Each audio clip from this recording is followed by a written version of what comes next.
Kayo bang mga military pati police, would you still continue to support a drug addict? Alam ninyo kung tanungin mo lang yung Presidential Security Command. Puro military man yan. You did not go far. Yung mga tao ninyo sa military. Hanggang kailan kayo magsuporta ng drug addict na presidente? Ang tao ngayon wala nang mapuntahan. Kasi kay July ka. Biro mo, there was an order at a certain point yung the other night, dadalhin siya sa correctional institution. Kung natuloy nalagay siya, saan siya magtakbo? Hindi magagalaw itong Supreme Court kasi separation of powers. Lalo na Malacanang kasi itambalos-los bata niya. So itong tao lang matakbuhan. Yan ang sinabi ko.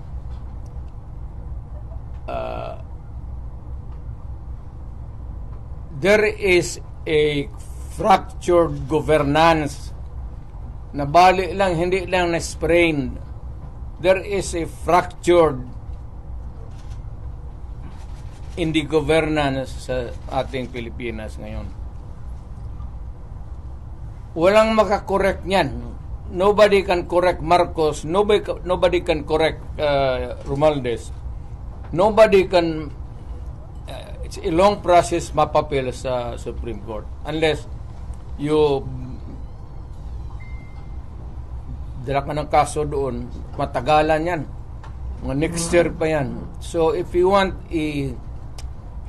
a redress of grievance, there is no urgent remedy. So it is only the military who says. Kaya ang sabihin ko, presidente ako, nakita ko ang sitwasyon. Kung gano'n rin ang presidente na in face of so many errors there, nagtupak-tupak na ng hanggang nagkaroon ng breakage, fractured governance. It is only the military who can correct it. Are you saying a military junta can answer? No. Sinabi ko sa lahat yan, magtanong ka ng sundalo niya, yung mga opisyal dyan, sinabi nang maghunta ka. Sinabi ko lang, it is only the military who can correct it. Now, to answer your question, ibig kong sabihin ang military, well, it's an option sa military. One, they just can sit there sa upuan nila, doon sa bukid, maglinis ng barel. Magsabi lang sila na we are not anymore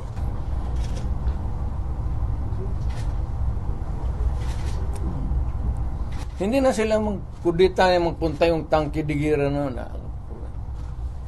Sabihin lang nila na ayaw na namin yung laro ninyo. Out kami dyan. Kasi kung walang military, yung laro nila, wala na.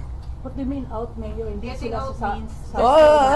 I don't know. Basta hindi yan kudita, hindi yan ano. Basta sabi lang ng military.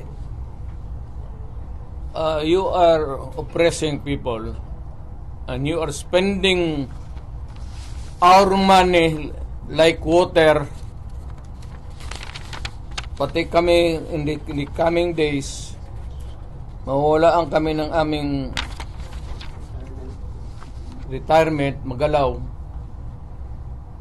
Hindi kami sasalin sa inyo. Silent protest. Not taking orders at all. Hindi silent protest. Military lang talaga. Oh, military silent protest ba yan? Will not take orders from the commander-in-chief? Ano? They will not take orders from the commander-in-chief. That's it. Hindi, sabihin lang nga niya, Sir, Huwag mo kaming isali. Pati kami, ang mga asawa ko nagtrabaho sa gobyerno, nakataya. Tingnan mo naman yung pera. Kinuha ninyo sa GSIS, PhilHealth, 89. Ito ng sample survey? Pero Pinagbili nila, saan itong pera? 25 tons of gold reserves natin sold amounting to 129 billion.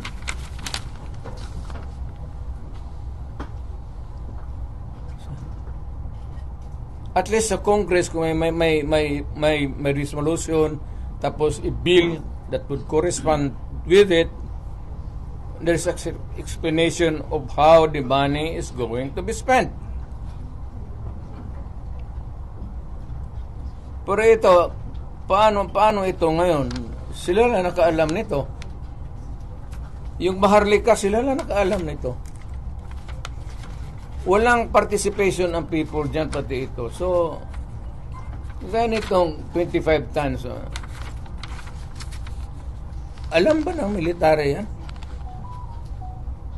Hindi sabihin nila, kung wala hindi na kami sasali ng laro ninyo. Pero Mayor, parang play safe naman ang How do military you describe ngayon. the military namin? Do you think si Browner po ay mag-react nito?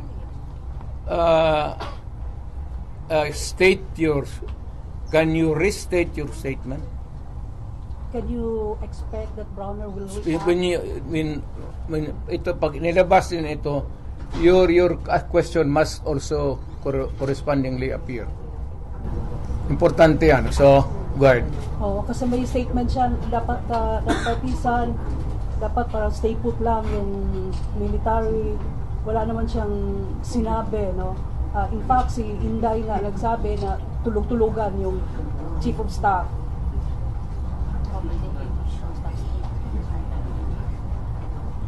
Paano daw makakatulog yung AFP Chief of Staff?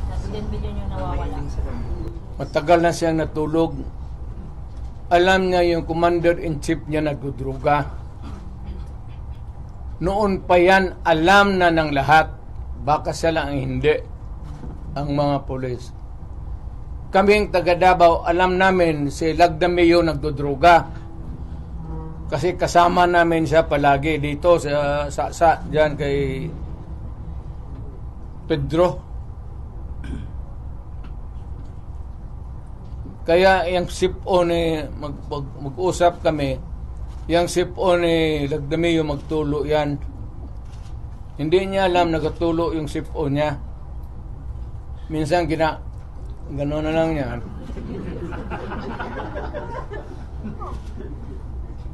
Alam ni Marcos na si Lagdameo durugista. Alam ni Lagdameo na durugista. Magkasama yan sila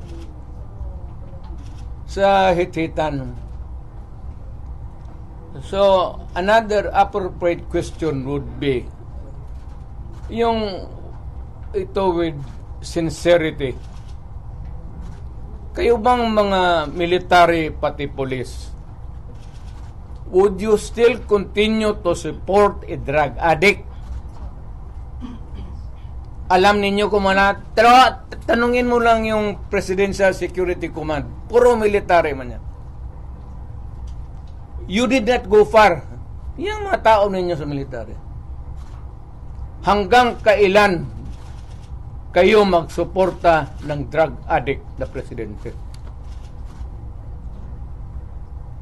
Sabihin mo sa amin. Kasi nagpapatulong kami to get the answers. Sana we cannot get a correct and accurate or true answer from kami ang magtanong. Barado kami ngayon eh. So under the constitutional provision of the right to be heard, kailangan sagutin ninyo yan.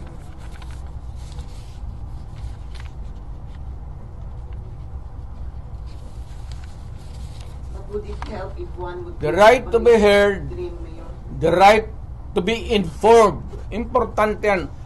Constitutional provision yan, Mr. General sa military. And the right of the people to seek redress of grievance. Kayo lang ang makabigay niyan ngayon. The right of information, you protect that right and allow us to use it. And we are seeking for redress of grievance of the abuses of government. Huwag na lang yung dalawang babae na inaano nila. Karaming sabi, ganon, tantrum. Hysterical yun, hindi yun ano. Eh, kung ikaw may kasama ka na worker mo, nag-delirium na, what are you supposed to do? Ako sa isang tanong lang. Mr. Military, give us that right. The right of information that is true and correct, the right of redress of grievance, and the right to protect us. To be short of challenging Browner na. To be short of challenging Browner na. Wala akong tina-challenge. I don't have to challenge to anybody. I'm challenged to the military itself. The whole of the military, kasi sila ang supposed to be protector of the Constitution. Now tell me, kung protector sila ng Constitution, are they willing to still protect the president who is a drug addict for another 4 years? At kung sabihin mo hindi nila alam,